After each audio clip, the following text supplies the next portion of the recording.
가을바람이 낙엽을 굴리던 날, 정은주는 도시 외곽 언덕 위 대저택 앞에 서 있었습니다.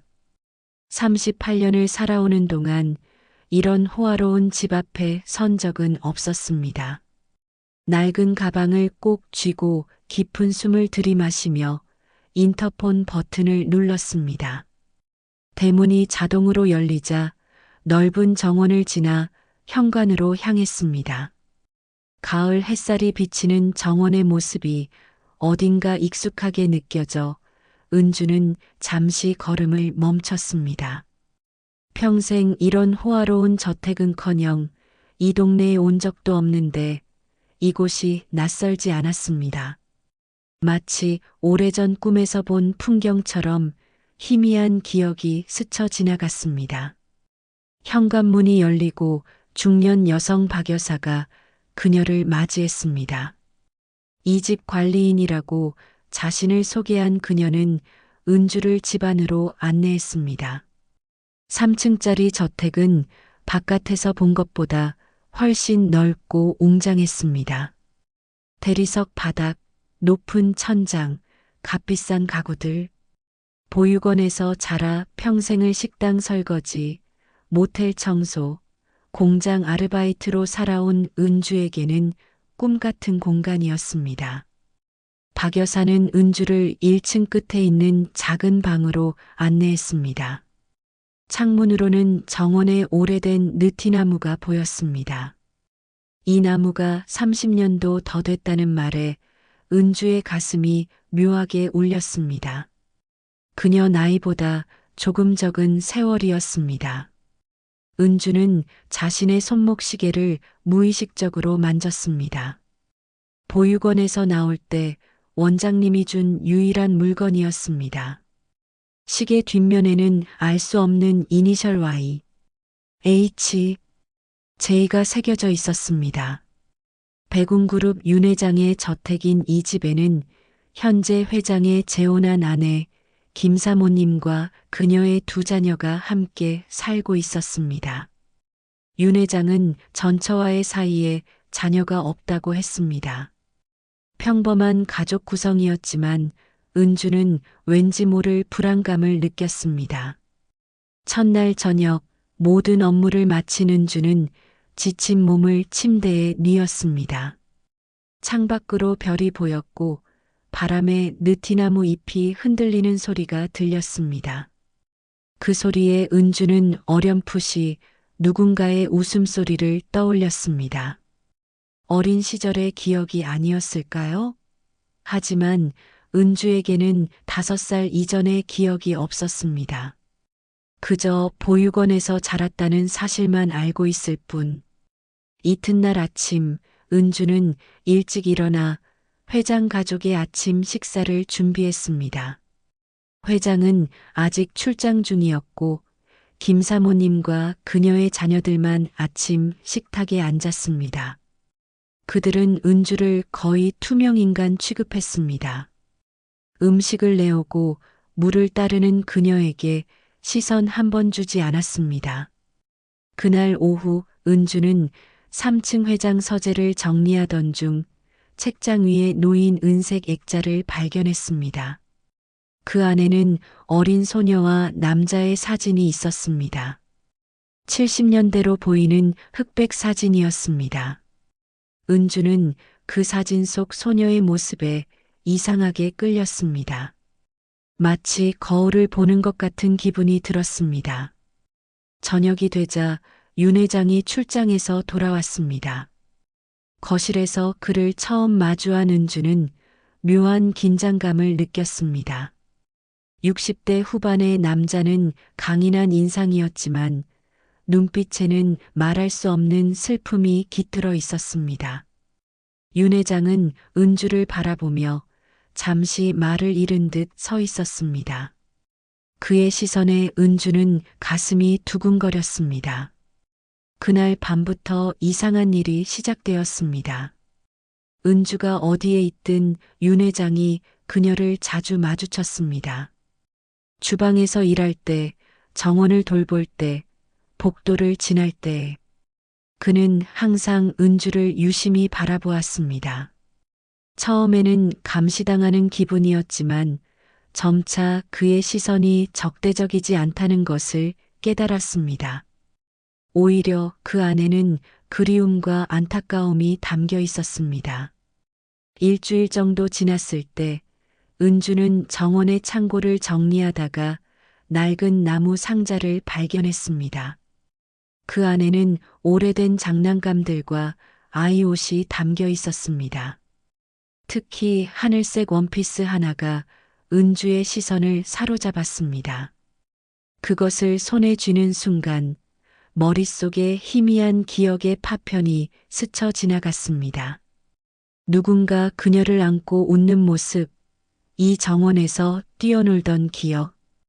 그날 밤 은주는 악몽에 시달렸습니다. 꿈속에서 누군가가 그녀의 목을 조이는 느낌, 어둠 속에서 울부짖는 자신의 모습, 그리고 멀어지는 누군가의 목소리. 은주는 숨이 막혀 잠에서 깨어났고 무의식적으로 목에 희미한 흉터를 만졌습니다. 그 흉터는 늘 그녀와 함께였습니다.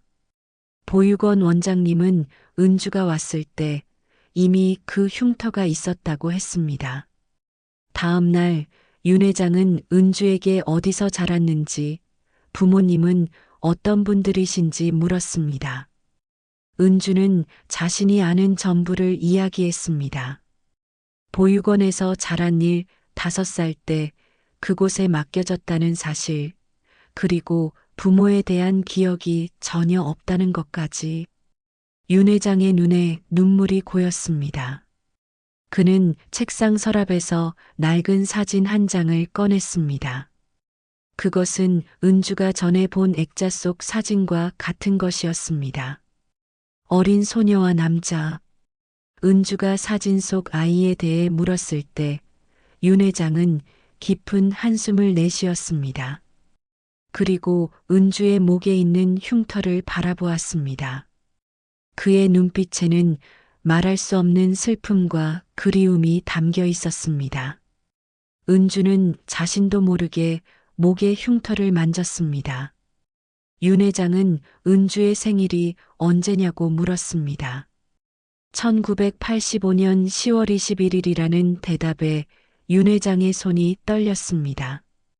그는 책상 위에 놓인 달력을 바라보았습니다. 오늘은 10월 19일, 이틀 후면 은주의 생일이었습니다. 그날 밤 은주는 방에 앉아 윤 회장의 이상한 행동에 대해 생각했습니다. 그리고 문득 서재에서 본 사진 속 소녀가 자신과 닮았다는 생각이 들었습니다.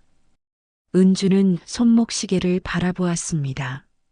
시계 뒷면에 새겨진 이니셜 Y, H, J가 달빛에 희미하게 빛났습니다. 이상하네. 이 집 처음 오는 건 아닐지도 몰라.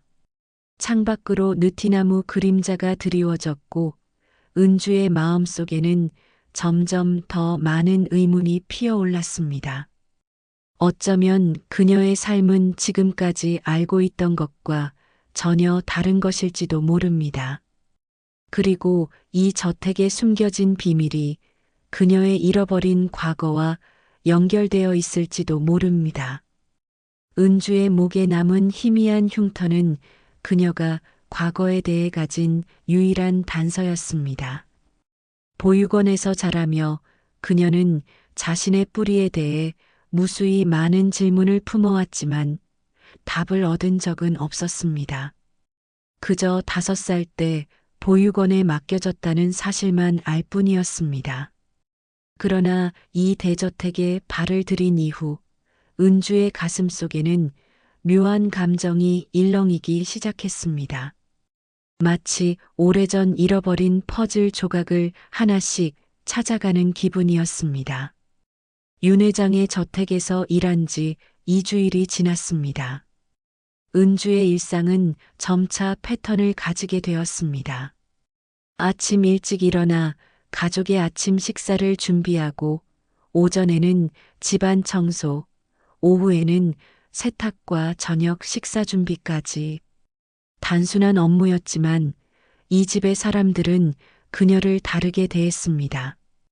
김 사모님과 그녀의 자녀들은 은주를 거의 투명인간처럼 취급했습니다. 그들에게 은주는 그저 집안의 한 기능에 불과했습니다. 음식을 가져다 주고 옷을 세탁하고 집안을 깨끗이 유지하는 그런 존재. 그들은 은주와 눈을 마주치지 않았고 대화도 필요한 지시사항 전달에 국한되었습니다. 반면 윤 회장만은 달랐습니다. 그는 이상하리만치 자주 은주의 일하는 곳을 지나갔습니다. 주방에서 설거지를 할 때, 거실을 청소할 때, 정원의 꽃에 물을 줄 때, 그는 항상 은주를 바라보았고 가끔은 짧은 대화를 나누려 했습니다. 그의 눈빛에는 말할 수 없는 그리움과 슬픔이 깃들어 있었습니다. 어느 오후 윤 회장은 은주를 서재로 초대했습니다. 서재 벽면에는 온통 책들로 가득했고 창가에는 오래된 체스판이 놓여 있었습니다. 침묵 속에서 차를 마시는 동안 은주는 윤 회장이 자주 바라보는 사진 한 장을 발견했습니다. 책상 위에 놓인 그 액자 속에는 어린 소녀의 모습이 담겨 있었습니다. 70년대로 보이는 그 사진 속 소녀는 은주의 어린 시절과 묘하게 닮아 있었습니다. 은주가 사진 속 아이에 대해 묻자 윤 회장은 그것이 30년 전에 사라진 자신의 딸이라고 답했습니다. 은주의 가슴이 쿵 내려앉았습니다. 30년 전, 그녀의 나이보다 조금 많은 시간이었습니다. 다음 날부터 은주는 윤 회장의 과거에 대해 더 알고 싶어졌습니다. 그러나 직접적으로 물어볼 수는 없었습니다. 대신 그녀는 집안 곳곳에 숨겨진 단서들을 찾기 시작했습니다. 오래된 앨범, 서랍에 감춰진 편지들, 그리고 지하실에 버려진 장난감들. 어느 날 오후 은주는 지하 창고를 정리하던 중 낡은 상자 하나를 발견했습니다. 그 안에는 어린아이의 옷과 장난감들이 담겨 있었습니다. 특히 한 인형이 그녀의 시선을 사로잡았습니다. 하늘색 드레스를 입은 인형은 마치 그녀가 어릴 적 가지고 놀았던 것 같은 느낌이 들었습니다. 은주는 그 인형을 손에 쥐는 순간 머릿속에 희미한 기억의 파편이 스쳐 지나갔습니다. 누군가가 그녀에게 인형을 선물하는 모습, 그리고 이 집의 정원에서 인형과 함께 놀던 기억. 그 상자 밑바닥에는 낡은 신문 기사가 있었습니다. 1992년 10월의 기사였습니다. 제목은 백운그룹 회장 딸 실종, 경찰 전면 수사. 기사에는 윤 회장의 7살 딸이 저택에서 실종되었다는 내용이 담겨 있었습니다. 은주의 손이 떨렸습니다. 1992년, 그녀가 5살이었을 때였습니다. 은주가 기사를 살펴보고 있을 때 김 사모님이 들어왔습니다. 그녀는 은주가 들고 있는 기사를 보고 얼굴색이 변했습니다. 김 사모님은 은주의 손에서 기사를 낚아채고 그녀를 노려보았습니다. 그녀의 눈빛에는 분노와 함께 두려움이 깃들어 있었습니다. 그날 이후로 지하실은 항상 잠겨 있었습니다. 그날 밤 은주는 자신의 방에 앉아 생각에 잠겼습니다. 기억은 여전히 희미했지만 이 집에 대한 묘한 친밀감, 윤 회장의 이상한 행동, 그리고 지하실에서 발견한 기사까지 모든 것이 퍼즐 조각처럼 하나씩 맞춰지고 있었습니다. 다음 날 아침 은주는 가족의 식사를 준비하고 있었습니다. 윤 회장과 김 사모님, 그리고 두 자녀가 식탁에 앉았습니다. 평소와 같은 아침이었지만 은주는 김 사모님의 시선이 자신을 향해 날카롭게 꽂히는 것을 느꼈습니다. 그녀가 무언가를 알고 있다는 듯한 시선이었습니다. 식사가 끝나고 모두가 자리를 떠난 후 윤 회장만이 남았습니다. 그는 은주에게 다가와 작은 상자 하나를 건넸습니다. 오늘이 그녀의 생일이었지만 그녀 자신도 잊고 있었습니다. 어떻게 윤 회장이 그녀의 생일을 알고 있는 걸까요? 상자 안에는 작은 목걸이가 들어 있었습니다. 하트 모양의 펜던트는 오래되었지만 아름다웠습니다. 은주는 그 목걸이를 바라보는 순간 가슴이 떨렸습니다. 마치 오래전에 본 적이 있는 것 같은 느낌이 들었습니다. 윤 회장은 은주에게 펜던트를 열어보라고 했습니다. 그 안에는 작은 사진이 있었습니다. 어린 소녀와 젊은 남자, 그리고 여자의 모습, 행복해 보이는 가족 사진이었습니다. 그 소녀는 윤 회장이 자주 바라보던 사진 속 아이와 같았습니다. 은주가 목걸이를 받고 장미 정원에서 받았던 것 같다는 말을 무의식적으로 내뱉자 윤 회장의 얼굴이 창백해졌습니다. 그는 은주의 팔을 움켜쥐고 그 말이 무슨 의미인지 물었습니다. 은주도 자신이 왜 그런 말을 했는지 알 수 없었습니다. 그저 목걸이를 보는 순간 어딘가에서 장미향이 나는 정원의 기억이 스쳐 지나갔을 뿐이었습니다. 윤 회장은 은주의 목에 있는 희미한 흉터를 바라보며 그것이 어떻게 생긴 것인지 물었습니다. 은주는 무의식적으로 목의 흉터를 만지며 보육원에 왔을 때부터 있었다고 답했습니다. 윤 회장은 은주에게 DNA 검사를 제안했습니다. 그는 은주가 자신의 잃어버린 딸일지도 모른다고 생각하고 있었습니다. 은주는 혼란스러웠습니다. 그것이 사실일 리 없다고 생각하면서도 한편으로는 이 모든 이상한 일들이 설명될 수 있을 것 같았습니다. 김 사모님의 등장으로 대화는 끝이 났지만 은주의 마음속에는 이제 물러서지 않겠다는 결심이 생겼습니다. 그녀는 자신의 과거를 그리고 이 집과의 연결고리를 찾아내겠다고 다짐했습니다. 그날 저녁 은주는 윤 회장이 그녀에게 준 목걸이를 손에 쥐고 있었습니다. 달빛이 창문으로 스며들어 방 안을 은은하게 비추고 있었습니다. 그녀는 목걸이 속 사진을 다시 한번 들여다보았습니다. 그 소녀가 정말 자신일까요? 그렇다면 지난 30년 동안 무슨 일이 있었던 걸까요? 창밖으로 느티나무 그림자가 드리워졌고 은주의 마음속에는 점점 더 많은 의문이 피어올랐습니다. 하지만 이제 그녀는 한 가지 확신을 가지게 되었습니다. 이 집에는 그녀와 관련된 비밀이 숨겨져 있고 그 비밀을 파헤치는 것만이 그녀의 잃어버린 과거를 되찾는 길이라는 것을. 윤 회장에게서 받은 목걸이는 은주의 가슴 속에 새로운 불꽃을 지폈습니다.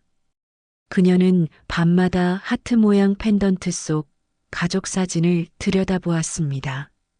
어린 소녀의 눈빛, 웃는 모습, 그 모든 것이 낯설면서도 묘하게 친숙했습니다. 그러나 그녀의 기억은 여전히 조각나 있었습니다.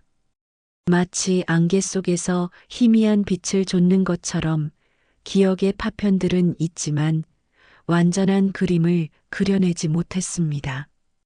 윤 회장과의 대화 이후 은주는 이 집에서 자신의 과거와 연결된 단서들을 찾기 시작했습니다. 그러나 그것은 쉽지 않았습니다. 김 사모님의 감시가 날로 심해졌기 때문입니다. 그녀는 은주가 윤 회장과 단둘이 있는 것을 철저히 막았고 은주가 집안의 개인적인 공간에 접근하는 것도 제한했습니다. 어느 날 오후 은주는 윤 회장의 서재를 청소하던 중 그의 책상 서랍이 약간 열려 있는 것을 발견했습니다. 평소라면 그녀는 그저 닫고 지나갔겠지만 이제는 달랐습니다. 서랍 안을 들여다본 그녀는 낡은 파일철 하나를 발견했습니다. 그 위에는 Y, H, J- 미싱이라고 적혀 있었습니다. 은주의 심장이 빠르게 뛰기 시작했습니다. 그녀의 손목 시계에 새겨진 이니셜과 같았습니다. 주변을 살핀 후 은주는 조심스럽게 파일을 꺼내 열었습니다. 그 안에는 30년 전 실종된 윤 회장의 딸에 관한 자료들이 가득했습니다. 경찰 보고서, 신문 기사, 그리고 무수히 많은 사설 탐정의 보고서들. 윤 회장은 30년간 딸을 찾기 위해 쉬지 않았던 것입니다. 파일 깊숙이 은주는 DNA 검사 키트와 함께 최근 날짜의 메모를 발견했습니다. 그것은 윤 회장이 자신을 채용한 날로부터 시작된 기록이었습니다. 정은주 38살. 생일은 10월 21일. 목에 흉터와 시계 마이너스 확인 필요. 은주의 손이 떨렸습니다. 윤 회장은 처음부터 그녀를 의심했던 것입니다. 아니, 어쩌면 희망했던 것일지도 모릅니다. 그녀가 바로 그의 잃어버린 딸일지도 모른다고. 파일을 더 살펴보던 중 은주는 놀라운 사실을 발견했습니다. 실종된 윤 회장의 딸 이름은 윤아진이었습니다. Y, H, J- 그녀의 시계에 새겨진 바로 그 이니셜이었습니다. 갑작스런 소리에 은주는 깜짝 놀라 뒤를 돌아보았습니다. 김 사모님이 서재 문간에 서 있었습니다. 그녀의 얼굴은 분노로 일그러져 있었습니다. 김 사모님은 은주가 파일을 뒤지는 모습을 보고 격분했습니다. 그녀는 성큼성큼 다가와 파일을 낚아챘고 열린 페이지를 보고 얼굴색이 변했습니다. 은주가 윤아진이 자신인지 묻자 김 사모님의 얼굴이 창백해졌습니다. 그녀는 말없이 서재를 나갔고 곧 발걸음 소리가 멀어졌습니다. 은주는 그 자리에 홀로 남겨졌습니다. 그녀의 마음은 혼란스러웠습니다. 모든 단서가 그녀가 윤 회장의 잃어버린 딸일 수 있다는 것을 가리키고 있었지만 어떻게 그런 일이 가능할까요? 왜 그녀는 보육원에서 자라게 되었을까요? 그리고 이 모든 것이 진실이라면 김 사모님은 왜 그토록 불안해하는 걸까요? 은주는 서재를 나와 자신의 방으로 향했습니다. 하지만 그녀는 짐을 싸지 않았습니다. 오히려 더 많은 진실을 찾아내기로 결심했습니다. 그녀는 이제 자신의 정체성, 자신의 과거를 찾기 위해 모든 것을 걸 준비가 되어 있었습니다. 저녁이 되자 윤 회장이 귀가했습니다. 김 사모님은 바로 윤 회장에게 달려가 그녀가 서재에서 한 일을 고자질했습니다. 은주는 주방에서 그들의 격렬한 대화 소리를 들었습니다.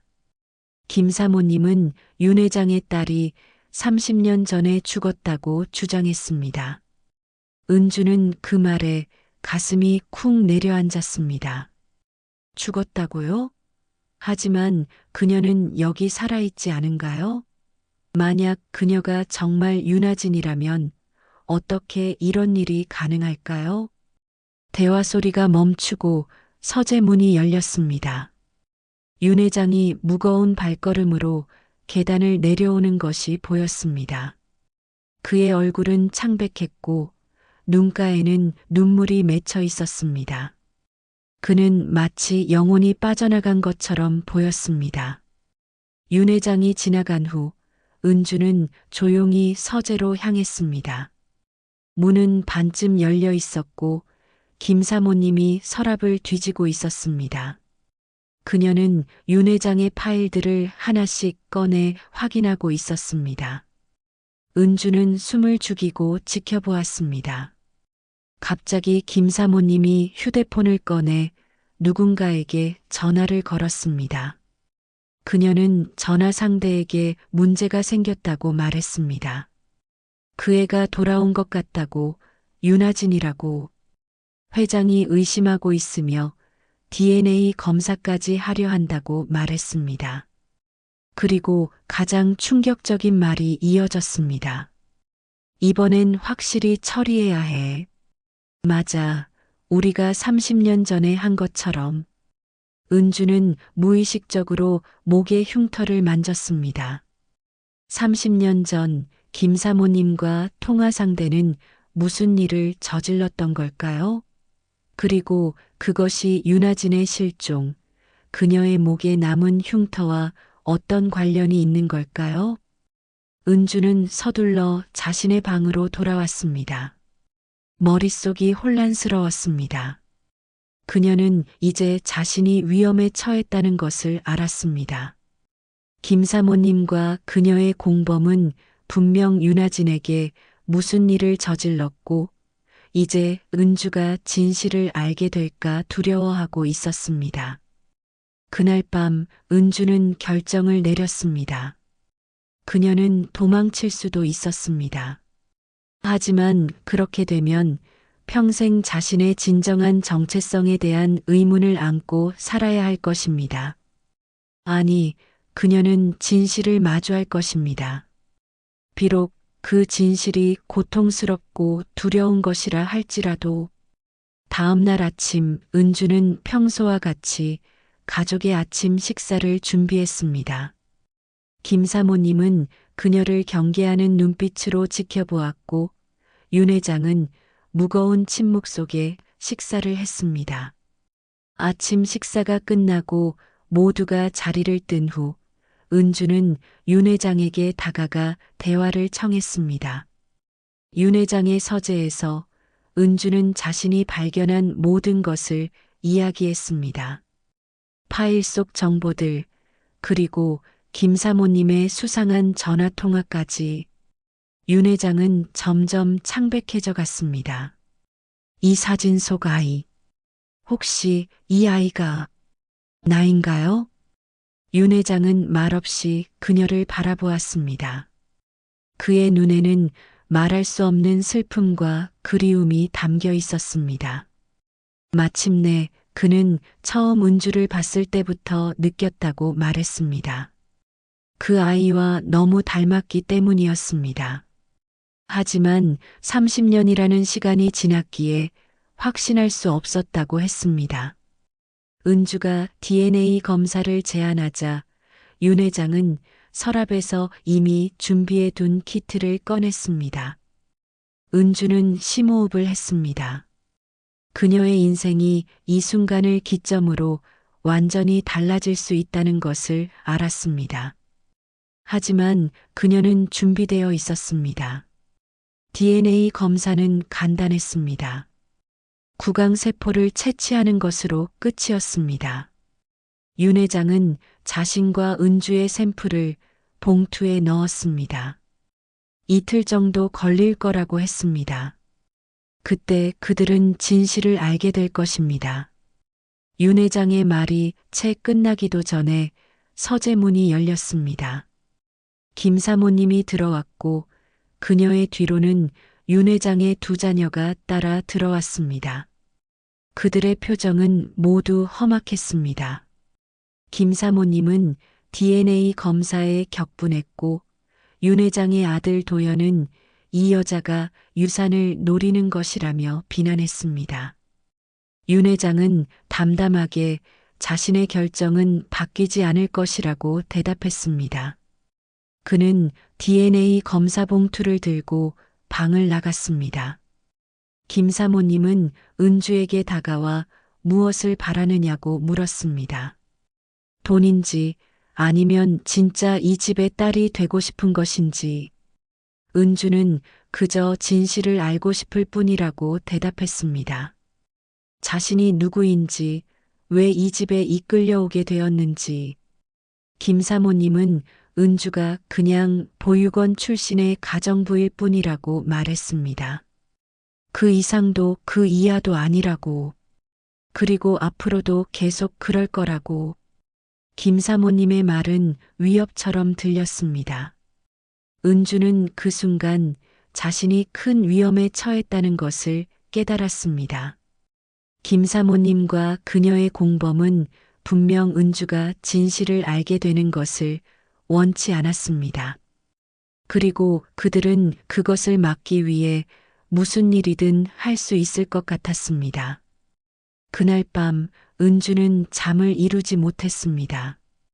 그녀는 창밖을 바라보며 생각에 잠겼습니다. 만약 DNA 검사 결과가 나오기 전에 김 사모님이 무슨 일을 저지른다면? 아니면 윤 회장이 그 결과를 보기도 전에 결과를 조작한다면? 다음 날 아침 은주는 평소와 같이 일어나 가족의 아침 식사를 준비했습니다. 하지만 이상하게도 아무도 식당에 나타나지 않았습니다. 집안은 무거운 침묵에 잠겨 있었습니다. 은주는 불안한 마음에 윤 회장의 방으로 향했습니다. 문은 약간 열려 있었고 그 안에서 누군가의 낮은 울음소리가 들렸습니다. 은주는 조심스럽게 문을 밀고 들어갔습니다. 윤 회장은 침대에 누워 있었고 그의 얼굴은 창백했습니다. 옆에는 의사로 보이는 사람과 간호사가 있었고 김 사모님과 두 자녀가 침대 주변에 서 있었습니다. 심장마비였습니다. 다행히 빨리 발견해서 최악은 면했지만 상태가 좋지 않았습니다. 은주는 윤 회장을 바라보았습니다. 그의 눈에는 여전히 말할 수 없는 그리움이 담겨 있었습니다. 그는 은주의 손을 꼭 쥐며 자신의 서재 서랍 안에 그녀에게 쓴 편지가 있다고 말했습니다. 윤 회장의 목소리는 점점 약해졌고 마침내 그는 눈을 감았습니다. 은주는 복도에 홀로 남겨졌습니다. 그녀의 마음은 혼란스러웠습니다. 윤 회장이 말한 편지, 그것은 무엇일까요? 그리고 윤 회장의 갑작스러운 심장마비는 정말 우연일까요?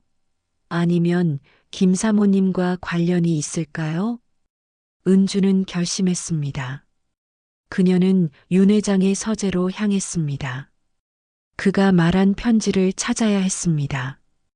그 안에 모든 진실이 담겨 있을지도 모릅니다. 서재 문은 열려 있었고 안은 어둠에 잠겨 있었습니다. 은주는 조심스럽게 안으로 들어갔습니다. 책상 위는 깨끗했고 서랍은 모두 닫혀 있었습니다. 그녀는 첫 번째 서랍을 열었습니다. 그 안에는 윤 회장의 딸에 관한 파일이 여전히 있었습니다. 그러나 두 번째 서랍에는 새로운 봉투가 놓여 있었습니다. 그 위에는 정은주에게라고 적혀 있었습니다. 은주는 떨리는 손으로 봉투를 열었습니다. 그 안에는 한 장의 편지와 함께 DNA 검사 결과지가 들어 있었습니다. 은주는 먼저 편지를 펼쳐 읽었습니다. 은주에게 만약 당신이 이 편지를 읽고 있다면 나는 아마도 당신에게 직접 진실을 말해줄 수 없는 상태일 것입니다. 하지만 알아야 할 것이 있습니다. DNA 검사 결과가 나왔습니다. 당신은 내 딸입니다. 내가 30년간 찾아 헤맨 윤아진입니다. 30년 전 당신은 어떤 이유로 납치되었고 그 과정에서 목에 상처를 입었습니다. 나는 당신을 찾기 위해 모든 것을 걸었지만 결국 찾지 못했습니다. 그리고 이제 운명처럼 당신이 내 집으로 돌아왔습니다. 하지만 주의하세요. 당신을 위험에 빠뜨린 사람들이 아직도 가까이에 있을지 모릅니다. 조심하고 이 편지와 검사 결과를 안전하게 지키세요. 내가 가진 모든 걸 다 줄 테니 넌 내 딸이라는 걸 잊지 말아줘. 영원히 당신을 사랑하는 아버지로부터. 은주의 눈에서 눈물이 흘러내렸습니다. 그녀는 DNA 검사 결과지를 펼쳤습니다. 그곳에는 분명히 적혀 있었습니다. 윤 회장과 은주 사이에는 부녀 관계가 확인되었다고. 은주는 그 자리에 무릎을 꿇고 앉았습니다. 지난 30년간의 삶, 그녀가 알고 있던 모든 것이 거짓이었습니다. 그녀는 윤아진, 윤 회장의 잃어버린 딸이었던 것입니다. 문득 뒤에서 발소리가 들렸습니다. 은주는 서둘러 편지와 검사 결과를 품에 숨기고 뒤를 돌아보았습니다. 김 사모님이 서 있었습니다. 그녀의 눈빛은 날카로웠고 한 손에는 윤 회장의 약병을 들고 있었습니다. 드디어 알게 되었군요. 당신이 윤아진이라는 걸. 은주는 천천히 일어났습니다. 그녀의 가슴 속에는 이제 두려움 대신 분노가 차올랐습니다. 은주가 30년 전에 자신을 납치한 것이냐고 묻자 김 사모님은 냉소적으로 웃었습니다. 직접 한 건 아니지만 알고 있었다고 했습니다. 그리고 이번에도 당신을 없애야겠다고 말했습니다. 은주는 그제서야 김 사모님이 들고 있는 약병의 의미를 깨달았습니다. 그녀는 윤 회장의 약을 조작한 것입니다. 그래서 그가 갑자기 심장마비를 일으킨 것입니다. 김 사모님은 한 걸음 다가왔고 은주는 본능적으로 뒤로 물러났습니다. 그녀는 이제 자신이 진짜 위험에 처했다는 것을 알았습니다.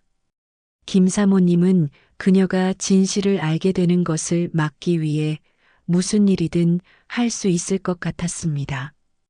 은주가 왜 이러는지, 무엇이 그렇게 두려운지 물었습니다. 김 사모님은 두려움이 아니라 그저 자신의 자리를 지키고 싶을 뿐이라고 답했습니다. 백운그룹의 회장 부인으로서의 자리를. 은주는 그것이 누군가의 생명보다 중요한지 물었습니다. 김 사모님은 은주가 밑바닥에서 살아본 적 없어서 모른다고 했습니다. 하지만 자신은 알고 다시는 그곳으로 돌아가고 싶지 않다고 했습니다. 김 사모님의 말에 은주는 가슴이 아팠습니다. 그녀 역시 밑바닥에서 살아온 사람이었습니다. 보육원에서 자라 평생을 남의 집 가정부로 식당 설거지로 살아온 그녀. 그러나 그렇다고 해서 남의 생명을 빼앗을 권리는 없었습니다. 김 사모님은 은주를 향해 한 걸음 더 다가왔습니다. 그녀의 눈빛에는 결연한 의지가 담겨 있었습니다. 은주가 이 집에서 사라져야 모든 일이 원래대로 돌아갈 수 있다고 말했습니다. 은주는 책상 가장자리를 꽉 잡았습니다. 그녀의 머릿속에서는 수많은 생각이 교차했습니다. 도망쳐야 할까요? 맞서야 할까요? 윤 회장, 아니 그녀의 아버지는 지금 위험한 상태였습니다. 만약 그녀가 사라진다면 김 사모님은 다음으로 그를 해칠지도 모릅니다. 은주는 자신이 이제 정체를 알았으니 떠나겠다고 말했습니다. 하지만 회장은 건드리지 말라고 했습니다. 김 사모님은 비웃으며 그런 조건을 제시할 수 있는 입장이 아니라고 했습니다. 은주는 진실만 알고 싶었을 뿐 복수가 목적이 아니라고 말했습니다. 사실 은주는 두려웠습니다. 그녀는 지금 자신의 정체성을 알게 되었습니다. 그녀는 윤아진, 윤 회장의 잃어버린 딸입니다. 하지만 그렇다고 해서 그녀의 삶이 갑자기 바뀌는 것은 아닙니다. 그녀는 여전히 38회를 정은주로 살아온 사람입니다. 김 사모님이 어떻게 그녀의 말을 믿을 수 있냐고 물었습니다. 은주는 자신이 이 집을 떠나면 된다고 대답했습니다. 지금 당장. 김 사모님은 잠시 생각에 잠겼다가 갑자기 눈빛이 변했습니다. 은주가 언제 돌아올지, 어떤 증거를 가지고 있는지 알 수 없으니 그건 안 된다고 했습니다. 그 순간 윤 회장의 아들 도연이 서재문에 나타났습니다. 그는 어머니와 은주를 번갈아 바라보았습니다. 김 사모님은 재빨리 표정을 바꾸며 이 가정부가 뻔뻔해서 얘기 중이었다고 했습니다. 도연은 은주를 차갑게 바라보았습니다. 그는 DNA 검사 결과가 나왔다는 이야기를 들었다고 했습니다. 은주가 정말 자신의 아버지 딸이라는 것을. 은주는 결과는 그렇게 나왔다고 담담하게 대답했습니다. 도연은 그래서 무엇을 원하느냐고 물었습니다. 돈인지 회사 지분인지 아니면 이 집의 진짜 딸 자리인지. 은주는 고개를 저으며 아무것도 원하지 않는다고 말했습니다. 그저 진실을 알고 싶었을 뿐이라고. 도연은 갑자기 소리치며 거짓말이라고 했습니다. 그런 사람들은 항상 뭔가를 원한다고, 특히 자신의 집안 같은 부유한 가정에서는. 은주는 도연의 분노를 이해할 수 있었습니다. 자신의 위치가 위협받는다고 느끼고 있을 테니까요. 하지만 그녀에게는 정말 그런 의도가 없었습니다. 은주는 정말 이 집을 떠날 것이라고, 회장님이 누군지 알았으니 이제 자신의 길을 가겠다고 말했습니다. 도연은 믿지 않는 눈빛으로 그녀를 바라보았습니다. 그의 곁에 김 사모님이 다가섰습니다. 그녀는 도연에게 이 여자를 믿지 말라고, 가족을 망치려는 것이라고 말했습니다. 은주는 그들의 오해를 풀려고 노력했지만 소용없었습니다. 그들은 이미 그녀를 적으로 규정했고 무슨 말을 해도 듣지 않을 것이었습니다. 결국 은주는 마지막 카드를 꺼내 들었습니다.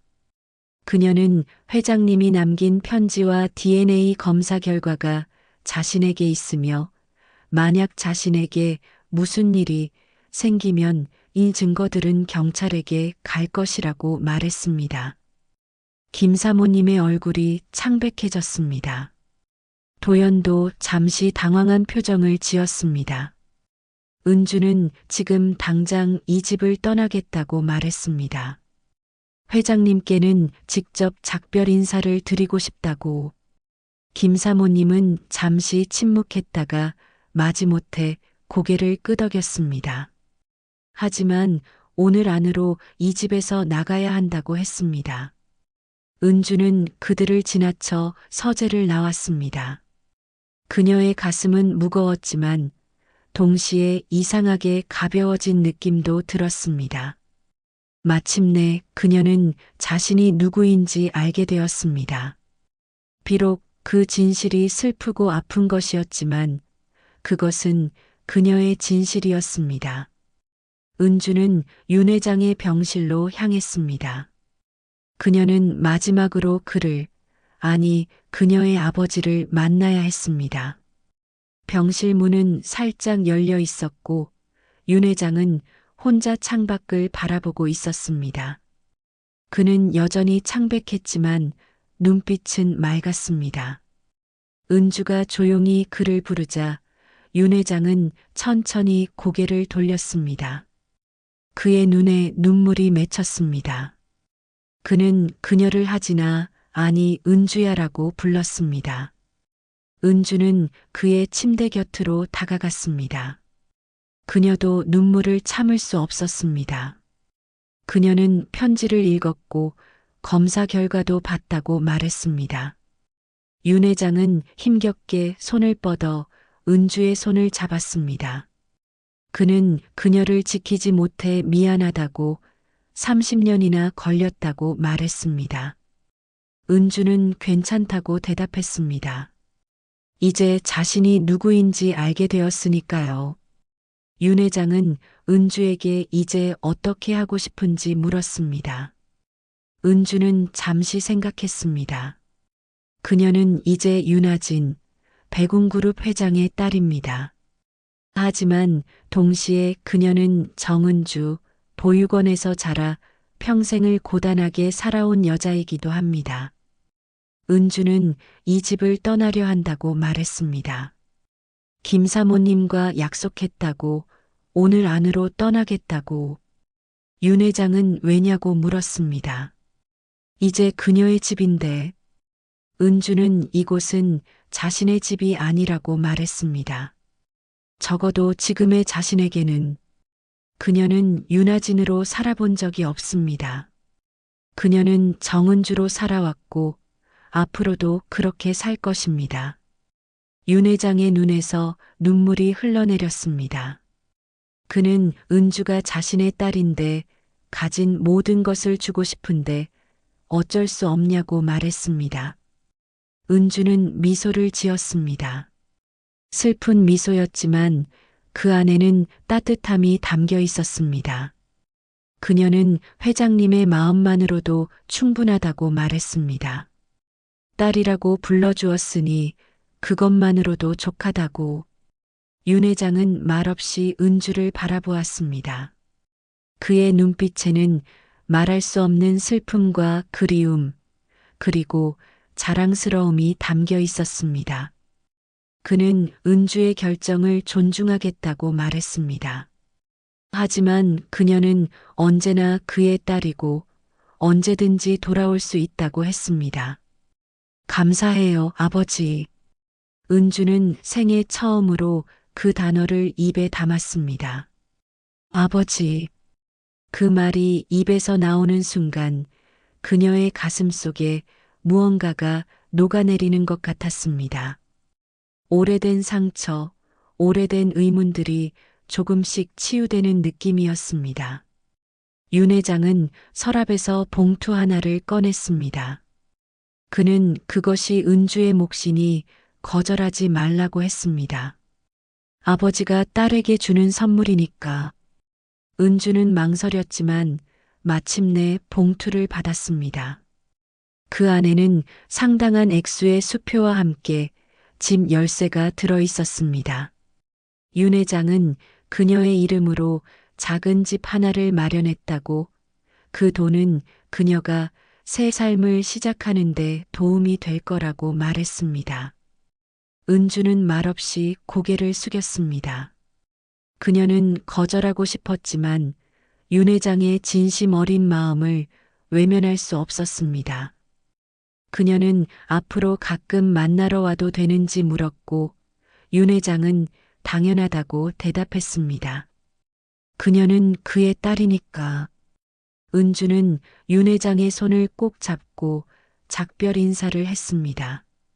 그리고 그녀는 병실을 나와 자신의 방으로 향했습니다. 짐을 싸고 이 집을 떠날 시간이었습니다. 방에 도착한 은주는 자신의 소지품들을 가방에 담았습니다. 많지 않았습니다. 그녀의 인생은 늘 가벼웠으니까요. 하지만 이제 그녀의 마음은 한결 무거워졌습니다. 30년의 비밀, 그리고 앞으로의 삶에 대한 고민으로 가방을 다 싸고 방을 나서려는 순간 윤 회장의 딸 서아가 문 앞에 서 있었습니다. 그녀의 표정은 복잡했습니다. 서아는 은주가 정말 떠나느냐고 물었습니다. 은주는 그렇다고 대답했습니다. 서아는 왜 떠나느냐고 물었습니다. 만약 은주가 자신의 아버지의 딸이라면 이 집에 있을 권리가 있지 않느냐고. 은주는 미소를 지으며 권리가 있다고 해서 꼭 그것을 행사할 필요는 없다고 말했습니다. 자신은 이미 자신의 삶이 있고 서한의 가족도 마찬가지라고. 서한은 혼란스러워 보였습니다. 그녀는 자신의 어머니가 은주를 위협했는지 물었습니다. 은주는 그렇지 않다고 스스로 결정한 것이라고 답했습니다. 서한은 잠시 생각에 잠겼다가 말했습니다. 그녀는 이제 자신의 어머니가 항상 불안해하는 이유를 알 것 같다고 했습니다. 어머니는 늘 아버지가 첫 번째 부인과 딸을 더 사랑한다고 생각했다고. 은주는 서아를 이해하는 눈빛으로 바라보았습니다. 그녀는 서아의 어머니가 그저 가족을 지키려고 한 것이라고 말했습니다. 비록 그 방법이 잘못되었을지라도 서아는 그것이 용서받을 수 없는 일이라고 했습니다. 만약 정말 은주가 윤아진이고 자신의 어머니가 그 일에 관여했다면 은주는 과거는 과거로 남겨두는 게 좋을 것 같다고 말했습니다. 그녀는 이제 자신의 삶을 살아갈 것입니다. 정은주로서. 서아는 잠시 망설이다가 은주에게 손을 내밀었습니다. 그녀는 은주를 언니라고 부르며 조심해서 가라고 했습니다. 은주는 서아의 손을 잡았습니다. 그녀의 손은 따뜻했고 그 온기는 은주에게 작은 위로가 되었습니다. 은주는 가방을 들고 집을 나섰습니다. 넓은 정원을 지나면서 그녀는 다시 한번 이 집을 돌아보았습니다. 30년 전 그녀가 태어나고 자랐던 집. 그러나 지금의 그녀에게는 더 이상 고향이 아닌 곳. 대문을 나서는 순간 은주는 이상하게도 자유로워진 느낌이 들었습니다. 그녀는 이제 자신이 누구인지 알게 되었습니다. 그리고 그것만으로도 충분했습니다. 그녀는 더 이상 과거에 얽매이지 않아도 되었습니다. 가정부로 살 땐 괜찮았어요. 딸이 되니까 죄가 되네요. 은주는 자신도 모르게 중얼거렸습니다. 그녀의 말은 바람에 실려 멀리 사라졌습니다. 마치 그녀의 과거처럼. 은주는 윤 회장이 마련해준 작은 아파트로 이사했습니다. 강남에서 멀지 않은 곳에 위치한 이 집은 그녀가 지금까지 살아온 곳과는 비교할 수 없이 좋았습니다. 그러나 은주는 이 모든 것이 낯설기만 했습니다. 마치 다른 사람의 인생을 빌려 사는 느낌이었습니다. 며칠이 지나고 은주는 서서히 새로운 현실에 적응하기 시작했습니다. 그녀는 더 이상 가정부가 아니었습니다. 그녀는 이제 윤아진, 백운그룹 회장의 딸이었습니다. 하지만 그녀의 마음속에서는 여전히 정은주로 살고 있었습니다. 38회를 정은주로 살아온 그녀에게 윤아진이라는 이름은 여전히 낯설기만 했습니다. 은주는 매일 아침 윤 회장에게 전화를 걸었습니다. 그는 심장마비에서 천천히 회복 중이었고 은주의 전화는 그에게 큰 위안이 되었습니다. 그들은 지난 30년의 공백을 메우기 위해 서로의 이야기를 나누었습니다. 윤 회장은 은주가 실종된 후 어떻게 그녀를 찾아 헤맸는지, 얼마나 많은 사설 탐정을 고용했는지, 그리고 어떻게 희망을 잃지 않았는지 이야기했습니다. 은주는 보육원에서의 삶, 그리고 그 후 자신이 어떻게 살아왔는지 이야기했습니다. 그러나 그들은 한 가지 주제를 피하고 있었습니다. 바로 은주가 어떻게 실종되었는지, 그리고 김 사모님이 그 일에 얼마나 관여했는지에 대한 것이었습니다. 은주는 굳이 그 아픈 과거를 파헤치고 싶지 않았고 윤 회장도 마찬가지였습니다. 그들에게는 지금 이 순간 서로를 찾았다는 사실만으로도 충분했습니다. 그렇게 한 달이 지났습니다. 은주는 점차 자신의 새 삶에 적응해가고 있었습니다. 그녀는 윤 회장의 도움으로 작은 카페를 열기 위한 준비를 시작했습니다. 그것은 그녀의 오랜 꿈이었습니다. 자신만의 공간을 갖고 그곳에서 사람들에게 따뜻한 음료와 위로를 제공하는 것. 은주는 그 꿈을 이루기 위해 한 걸음씩 나아가고 있었습니다. 그러던 어느 날 아침, 은주의 초인종이 울렸습니다. 그녀는 문을 열었고 그곳에는 윤 회장의 비서가 서 있었습니다. 정은주 씨 회장님께서 급히 뵙고 싶어 하십니다. 은주는 불안한 마음으로 비서를 따라 차에 올랐습니다. 무슨 일이 있었을까요? 윤 회장의 건강이 갑자기 나빠진 걸까요? 아니면 김 사모님이 뭔가 문제를 일으킨 걸까요? 차는 윤 회장의 저택이 아닌 백운그룹 본사로 향했습니다. 거대한 유리 건물 앞에 도착한 은주는 긴장된 마음으로 엘리베이터를 탔습니다. 맨 위층 회장실로 향하는 동안 그녀의 가슴은 점점 더 빠르게 뛰기 시작했습니다. 회장실 문을 열자 윤 회장이 창가에 서 있었습니다. 그는 이제 많이 회복되어 보였습니다. 그의 옆에는 김 사모님과 두 자녀, 그리고 몇몇의 낯선 사람들이 자리하고 있었습니다. 모두가 심각한 표정이었습니다. 아버지, 무슨 일이 있으신가요? 은주가 조심스럽게 물었습니다. 윤 회장은 천천히 은주를 향해 돌아섰습니다. 그의 눈빛은 복잡했습니다. 슬픔과 결애, 그리고 어떤 체념이 섞여 있었습니다. 은주야, 오늘 중요한 발표가 있어. 윤 회장은 사람들을 향해 고개를 끄덕였고 그중 한 사람이 서류 뭉치를 그에게 건넸습니다. 윤 회장은 그것을 받아들고 천천히 말을 이었습니다. 이것은 내 유언장이야. 오늘 공식적으로 발표할 거야. 은주는 놀랐습니다. 유언장? 윤 회장의 건강이 그렇게 나빠진 걸까요? 아버지, 무슨 말씀이세요? 건강이. 건강은 괜찮아, 은주야.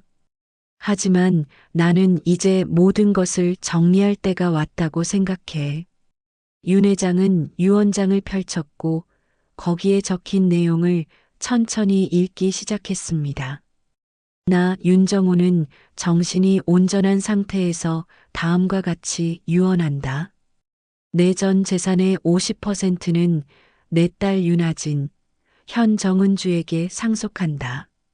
이는 그녀의 법적 권리이며 어떤 이의도 제기할 수 없다. 방 안에 긴장감이 감돌았습니다. 김 사모님의 얼굴이 창백해졌고 도연과 서한은 충격에 빠진 듯 했습니다. 은주 역시 말을 잃었습니다. 그녀는 이런 상속을 기대하지도 원하지도 않았습니다. 아버지, 저는 들어봐, 은주야. 나머지 50%는 내 현 부인 김미영과 그녀의 자녀들에게 균등하게 나눈다. 단 백운그룹의 경영권은 윤아진에게 귀속된다. 이 말에 김 사모님이 자리에서 벌떡 일어났습니다. 당신 미쳤어요? 30년 동안 손도 안 본 회사를 그 애한테 맡긴다고요? 도연이가 얼마나 열심히 준비해 왔는데. 윤 회장은 차분하게 대답했습니다. 미연 씨, 이건 내 결정이요. 하진이는 내 적법한 자녀이고 회사의 상속자요. 그 여자는 가정부였어요. 어떻게 그녀가 백운그룹을 이끌 수 있겠어요? 김 사모님의 목소리가 떨렸습니다. 그녀의 얼굴은 분노로 일그러져 있었습니다. 도연도 자리에서 일어났습니다. 아버지, 이건 말도 안 돼요.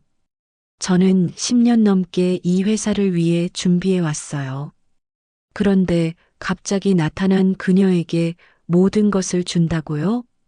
윤 회장은 단호하게 대답했습니다. 내 결정은 바뀌지 않아. 하진이는 내 딸이고 그녀의 권리를 돌려주는 것뿐이야. 방 안의 분위기는 점점 더 험악해졌습니다. 은주는 이 모든 상황이 자신이 원했던 것과는 거리가 멀다고 느꼈습니다. 그녀는 돈이나 권력을 원한 적이 없었습니다. 그저 자신의 뿌리를 알고 평화롭게 살아가고 싶었을 뿐입니다. 아버지, 저는 이런 것을 원하지 않아요. 은주가 마침내 입을 열었습니다. 저는 그저 저 여자 유산 노린 거 아니냐? 김 사모님이 갑자기 소리쳤습니다. 처음부터 계획된 거야. 어떻게 가정부가 갑자기 회장 딸이 되고 회사까지 차지하려고 해? 은주는 그 말에 깊은 상처를 받았습니다. 그녀는 결코 그런 의도가 없었습니다. 오히려 그녀는 이 모든 혼란에서 벗어나고 싶었습니다. 그만해요, 어머니. 서아가 갑자기 말했습니다. 은주 언니는 그런 사람이 아니에요. 모두가 놀란 눈빛으로 서아를 바라보았습니다. 그녀는 지금까지 이 상황에서 침묵을 지켜왔습니다. 그러나 이제 그녀는 은주의 편에 선 것 같았습니다. 서아, 넌 무슨 말을 하는 거니? 김 사모님이 딸을 노려보았습니다. 어머니, 저는 알아요. 은주 언니가 정말 우리 아버지의 딸이라는 것을. 그리고 30년 전에 무슨 일이 있었는지도. 방 안에 침묵이 내려앉았습니다. 모두의 시선이 서아에게 집중되었습니다. 그녀는 떨리는 목소리로 계속 말했습니다. 저는 지하실에서 그 상자를 봤어요. 어머니의 오래된 일기장과 편지들, 그리고 어머니가 당시 약혼자와 주고받은 메시지들. 김 사모님의 얼굴이 창백해졌습니다. 그녀는 말을 잃은 채 딸을 바라보았습니다. 서아, 그만해. 도연이 자리에 가까이 왔습니다. 안 돼, 오빠. 이제 모두가 진실을 알아야 해요. 서아의 눈에 눈물이 고였습니다. 어머니와 당시 그녀의 약혼자였던 사람이 윤아진을 납치했어요. 그들은 그저 회장님을 협박해 돈을 뜯어내려고 했던 거예요. 하지만 일이 잘못되었고 아이가 다쳤어요. 그들은 아이가 죽었다고 생각했지만 사실은 그냥 내버려 둔 거죠. 그 후 누군가가 아이를 보육원에 데려간 것 같아요. 윤 회장의 얼굴이 충격으로 일그러졌습니다. 그는 김 사모님을 향해 돌아섰습니다. 미연, 이게 사실이요?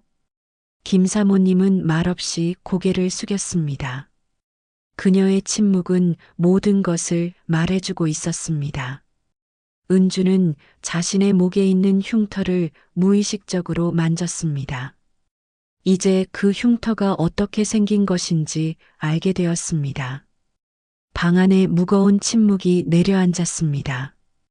윤 회장은 천천히 김 사모님에게 다가갔습니다. 당신이 내 딸을 해치고 30년 동안 그 사실을 숨겨왔다는 말이요? 김 사모님은 울음을 터뜨렸습니다. 저는 당신을 사랑했어요. 하지만 당신은 늘 그녀만 생각했죠. 전처와 그녀의 딸. 저는 질투했어요. 그리고 그때 제 약혼자와 함께. 당신은 범죄자요. 내 딸의 인생을 망친 범죄자. 윤 회장의 목소리가 떨렸습니다. 은주는 이 모든 광경을 바라보며 가슴이 아팠습니다. 그녀는 이런 충격적인 진실을 알고 싶지 않았습니다.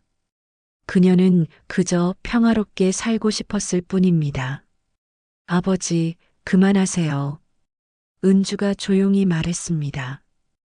이미 지난 일이에요. 지난 일이라고? 어떻게 그럴 수 있니? 당신들은 내 딸의 인생을 망쳤어. 윤 회장은 분노로 가득 찬 눈빛으로 김 사모님을 노려보았습니다. 그의 손이 떨렸고 얼굴은 점점 더 붉어졌습니다. 그리고 갑자기 그는 가슴을 움켜쥐며 쓰러졌습니다. 아버지, 은주가 비명을 질렀습니다. 모두가 혼란에 빠진 가운데 은주는 재빨리 윤 회장의 곁으로 달려갔습니다. 그녀는 그의 맥박을 확인하고 비서에게 소리쳤습니다. 구급차를 불러요. 빨리. 그 후의 시간은 마치 악몽 같았습니다. 구급차가 도착했고 윤 회장은 중환자실로 실려갔습니다. 의사들은 두 번째 심장마비라고 했습니다. 그리고 이번에는 상태가 매우 심각했습니다. 병원 대기실에서 은주는 홀로 앉아 있었습니다. 김 사모님과 그녀의 자녀들은 다른 쪽에 앉아 있었고 누구도 말을 하지 않았습니다. 서아만이 가끔 은주에게 다가와 위로의 말을 건넸습니다. 언니, 아버지는 괜찮을 거예요. 은주는 미소를 지었습니다. 그녀는 서아의 선의를 고맙게 여겼습니다. 하지만 그녀의 마음속에는 두려움이 가득했습니다. 만약 윤 회장이 그녀의 아버지가 이대로 떠나버린다면 그녀는 겨우 그를 찾았는데 이제 다시 잃게 될지도 모릅니다. 몇 시간 후 의사가 대기실로 들어왔습니다. 그의 표정은 무거웠고 모두는 그것이 좋지 않은 소식임을 직감했습니다. 윤 회장님은 현재 안정된 상태입니다만 의식이 돌아오지 않고 있습니다. 중환자실에서 계속 치료를 받으셔야 합니다. 은주의 가슴이 무너져 내렸습니다. 의사의 말은 윤 회장의 상태가 매우 위중하다는 것을 의미했습니다. 김 사모님은 조용히 울었고 도연은 벽을 주먹으로 쳤습니다. 서아는 은주의 곁으로 와서 그녀의 손을 잡았습니다. 언니, 어떡하죠? 은주는 깊은 한숨을 내쉬었습니다. 그녀는 이제 결정을 내려야 했습니다. 이 가족과 함께할 것인지 아니면 자신의 길을 갈 것인지 그녀의 마음은 이미 정해져 있었습니다.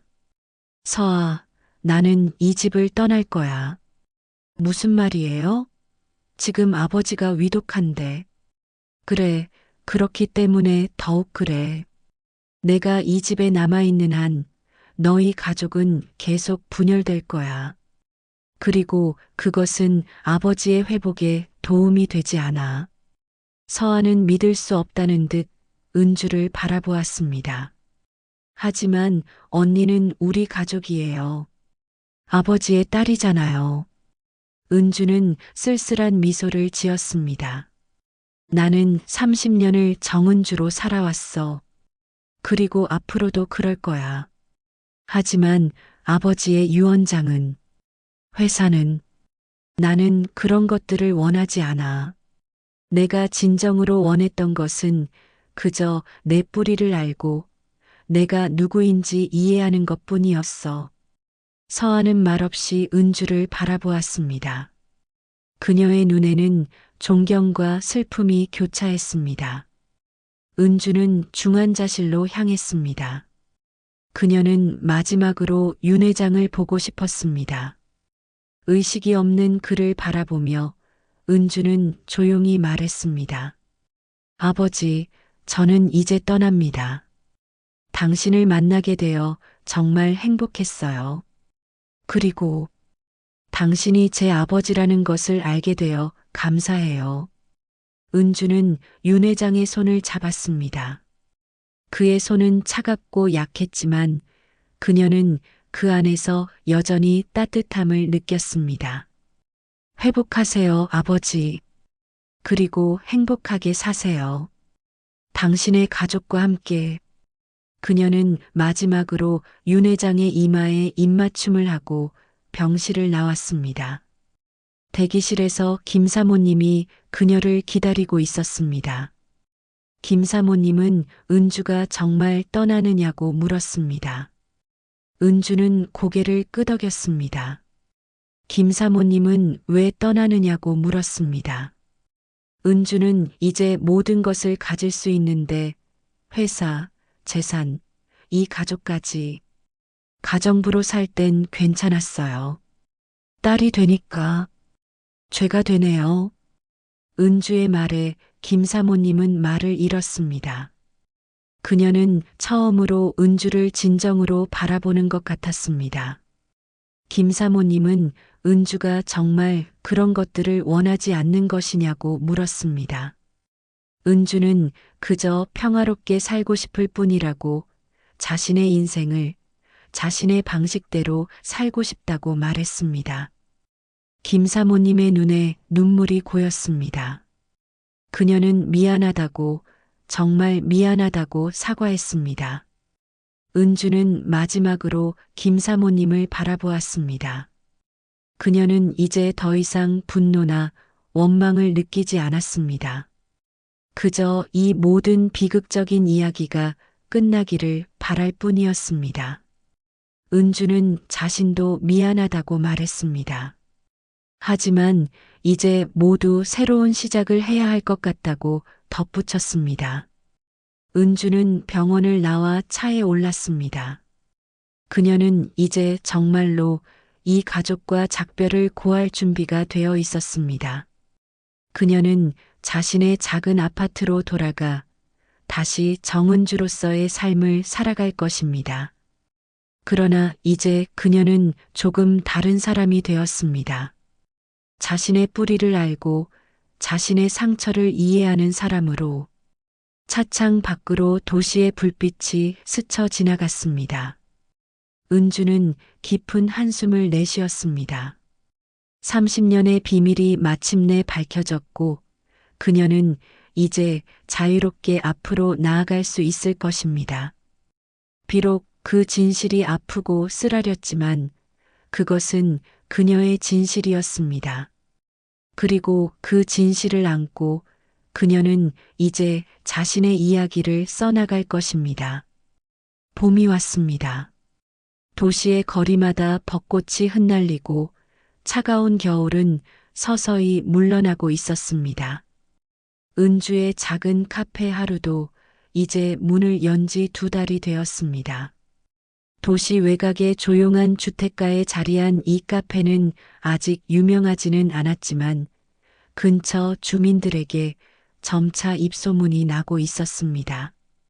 은주는 창가에 서서 이른 아침의 햇살을 바라보았습니다. 그녀의 인생은 지난 6개월 동안 완전히 달라졌습니다. 그녀는 이제 백운그룹 회장의 딸이자 상속자가 아닌 그저 작은 카페의 주인 정은주로 살아가고 있었습니다. 그리고 그녀는 이 평화로운 일상이 좋았습니다. 윤 회장은 지난 겨울 끝내 눈을 뜨지 못하고 세상을 떠났습니다. 그의 장례식은 조용하게 치러졌고 은주는 마지막으로 그를 배웅했습니다. 그날 그녀는 그저 검은 옷을 입은 많은 조문객 중 한 명일 뿐이었습니다. 김 사모님과 도현, 서아도 그녀를 알아보았지만 그들은 서로에게 고개를 끄덕이는 것으로 인사를 대신했습니다.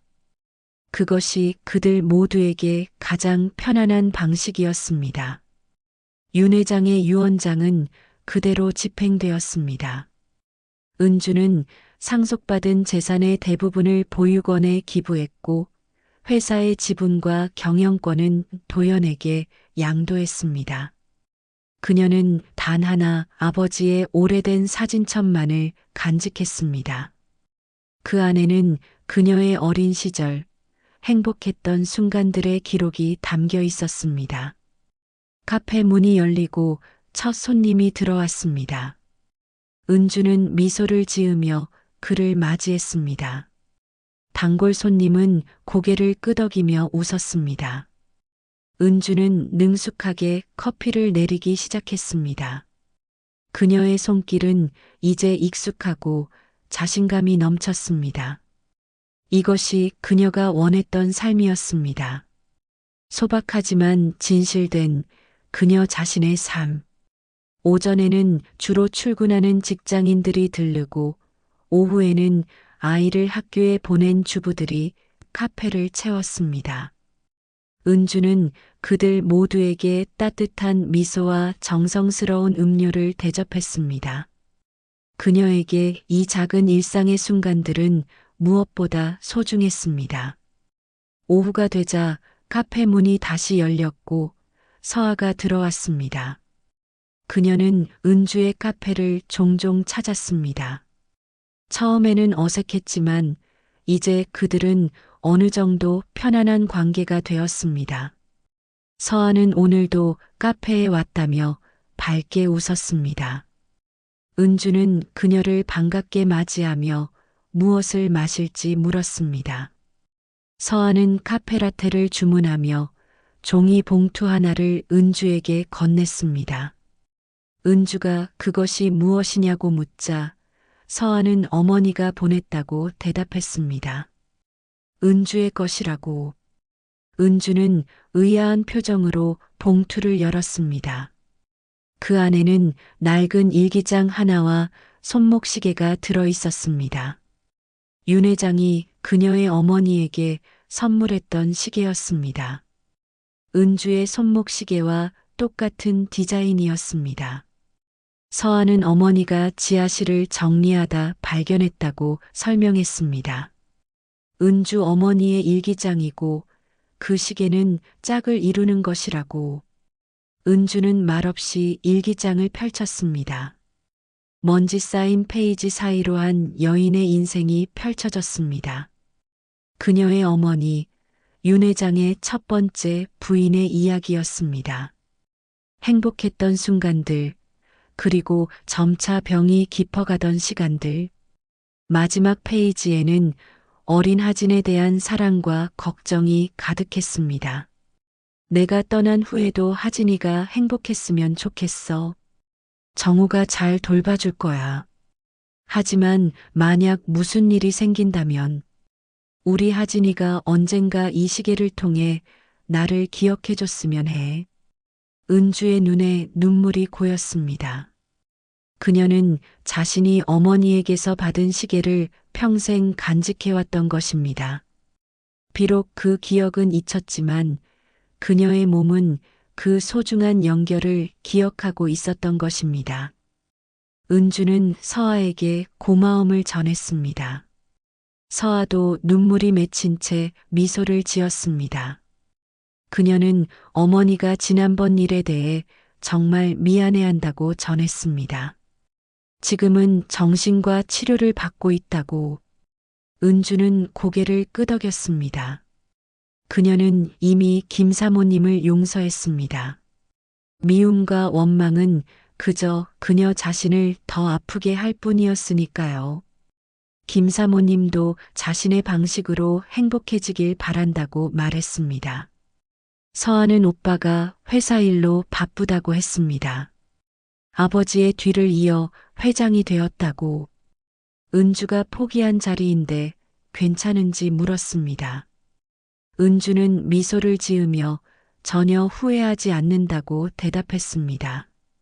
이것이 그녀의 삶이고 그녀가 원하는 것이라고. 서아는 한동안 은주를 바라보았습니다. 그녀의 눈빛에는 존경과 애정이 담겨 있었습니다.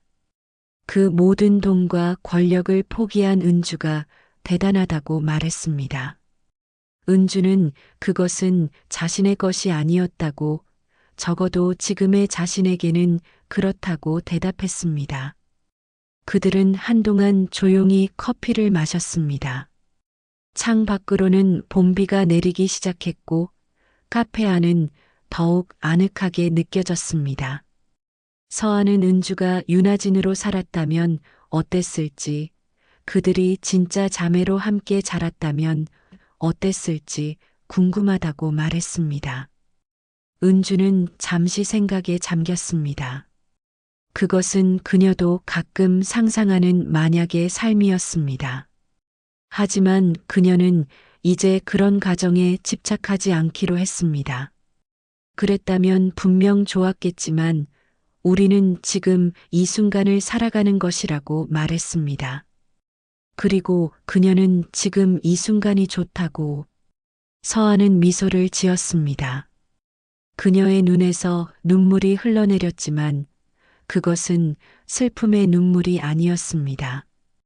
그녀는 은주에게 가끔 집에 놀러 오라고 했습니다. 언제든 환영이라고. 은주는 언젠가는 그러겠다고 대답했습니다. 서아가 떠난 후 은주는 혼자 남아 어머니의 일기장을 읽었습니다. 그녀는 자신이 얼마나 사랑받았는지, 그리고 자신의 어머니가 어떤 사람이었는지 조금씩 알아갔습니다. 비록 직접 기억할 수는 없지만 그 글자 속에서 은주는 어머니의 따뜻함을 느낄 수 있었습니다. 날이 저물고 은주는 카페 문을 닫았습니다. 그녀는 일기장과 시계를 가방에 넣고 집으로 향했습니다. 길을 걸으며 그녀는 지난 반년의 일들을 생각했습니다. 그녀의 인생은 완전히 뒤바뀌었지만 동시에 그녀는 처음으로 진정한 자신을 찾은 것 같았습니다. 집에 도착한 은주는 창가에 앉아 노을을 바라보았습니다. 그녀의 손에는 2개의 시계가 들려 있었습니다. 하나는 그녀가 평생 소중히 여겨온 것, 다른 하나는 오늘 서아가 가져다 준 것. 2 시계는 똑같았습니다. 마치 운명처럼. 서랍에서 작은 상자를 꺼낸 은주는 그 안에 윤 회장의 사진을 넣었습니다. 그 옆에는 어머니의 일기장과 2개의 시계가 나란히 놓였습니다. 이것이 그녀의 과거, 그녀의 뿌리였습니다. 소중하지만 이제는 그저 추억으로 남겨둘 과거. 다음 날 아침 은주는 평소보다 일찍 일어났습니다. 그녀는 옷을 갈아입고 오래된 보육원을 찾아갔습니다. 이제 그곳은 많이 달라져 있었지만 그녀에게는 여전히 특별한 장소였습니다. 은주는 윤 회장에게서 상속받은 돈의 상당 부분을 이 보육원에 기부했고 그 결과 아이들의 환경이 크게 개선되었습니다. 원장님은 은주를 반갑게 맞이했습니다. 은주는 아이들을 보러 왔다고 말했습니다. 원장님은 은주 덕분에 아이들이 정말 좋은 환경에서 지내고 있다며 감사를 표했습니다. 은주는 미소를 지었습니다. 그녀는 이 아이들이 자신처럼 부모 없이 자라지만 적어도 좋은 환경에서 꿈을 키울 수 있기를 바랐습니다. 은주는 원장님에게 자신이 이곳에 왔을 때의 기록이 남아있는지 물었습니다. 원장님은 잠시 생각에 잠겼다가 아직 보관 중일 거라며 함께 찾아보자고 했습니다. 그들은 오래된 서류 보관실로 향했습니다. 그곳에는 수십 년 동안의 기록들이 차곡차곡 쌓여 있었습니다. 원장님은 30년 전 기록이 있는 서랍을 열었습니다. 정은주는 1992년 11월에 입소했다고 적혀 있었습니다. 은주는 자신의 기록을 조용히 바라보았습니다. 그곳에는 그녀가 보육원에 왔을 때의 상황이 간략하게 적혀 있었습니다. 발견 장소는 한강공원 벤치였습니다. 목에 상처가 있었으나 치료된 상태였고 소지품은 손목시계 하나뿐이었습니다. 신호는 미상이었습니다. 그녀를 발견한 것은 공원을 산책하던 노부부였습니다. 그들은 벤치에 혼자 앉아 있는 어린 소녀를 발견하고 경찰에 신고했습니다. 그리고 그녀는 이 보육원으로 오게 된 것입니다. 은주는 누가 자신을 그곳에 두고 갔을지 물었습니다. 원장님은 안타까운 표정으로 고개를 저었습니다. 그것은 아무도 모른다고 했습니다. 하지만 중요한 건 은주가 지금 여기 있다는 것이고 많은 이들에게 도움을 주고 있다는 것이라고 말했습니다. 은주는 미소를 지었습니다. 그녀는 이제 더 이상 과거에 얽매이지 않기로 했습니다. 그녀는 지금 이 순간을 살아가는 정은주이고 그것으로 충분했습니다. 보육원을 나와 은주는 강가로 향했습니다. 서울의 한강은 이제 봄빛으로 물들어 있었습니다. 그녀는 강변 벤치에 앉아 흐르는 물을 바라보았습니다. 어쩌면 30년 전 그녀는 이런 벤치에 앉아 있었을지도 모릅니다. 혼자서 겁에 질려서 주머니에서 윤 회장의 사진을 꺼낸 은주는 그것을 조용히 바라보았습니다. 그의 눈빛에는 따뜻함과 사랑이 담겨 있었습니다. 나 정말 딸이었어요? 그래도 한 번이라도 그렇게 불러줘서 고마웠어요. 은주의 말은 바람에 실려 멀리 사라졌습니다. 그러나 그녀의 마음속에는 이제 평화가 깃들어 있었습니다. 그녀는 자신이 누구인지 알았고 그것으로 충분했습니다. 봄바람이 은주의 머리카락을 부드럽게 흩트렸습니다. 그녀는 눈을 감고 그 느낌을 만끽했습니다. 새로운 계절, 새로운 시작. 그녀의 인생은 이제 진정으로 그녀 자신의 것이 되었습니다. 카메라가 천천히 멀어지며 은주의 모습은 강변의 작은 점이 되어갔습니다. 그리고 창밖으로 봄빛이 스미자 그녀의 얼굴에 잔잔한 미소가 피어올랐습니다. 그것은 슬픔을 딛고 일어선 한 여자의 평화를 찾은 영혼의 미소였습니다.